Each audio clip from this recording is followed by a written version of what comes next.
Hello guys, कैसे हैं आप सब। National highway authority of India यानी कि NHAI ने टोल बूथ्स के लिए नई गाइडलाइंस को जारी किया है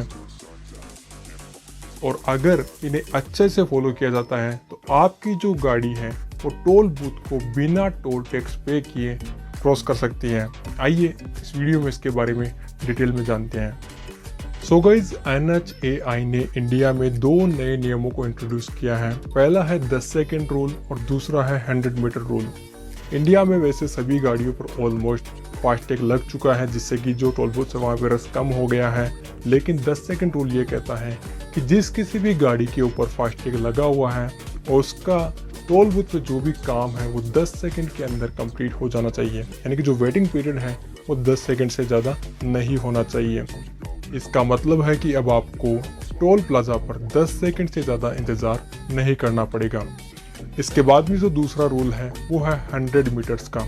इसमें होगा क्या कि टोल बूथ पे जितनी भी लेन्स हैं उनमें टोल बूथ से 100 मीटर की दूरी पर एक येलो लाइन लगाई जाएगी।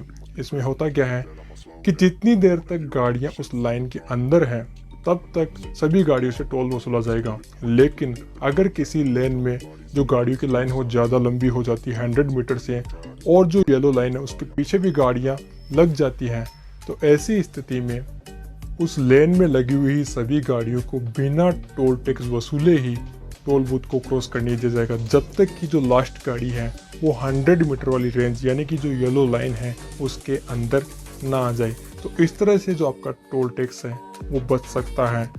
और गाइज, मैं आपको यहाँ पे बता दूं कि जो NHAI है वो ये चाहती है कि जो टोल बूथ है वहाँ पे रश कम से कम हो और ज़्यादा से ज़्यादा गाड़ियों का जो प्रोसेसिंग है पेमेंट की वो कम से कम समय में की जाए। तो मेरे ख्याल से आपको ये अच्छे से समझ में आ गया होगा। अगर नहीं समझ में आया है तो नीचे कमेंट्स कीजिए, वहाँ पे आपको मैं अच्छे से इसके बारे में समझा सकता हूँ।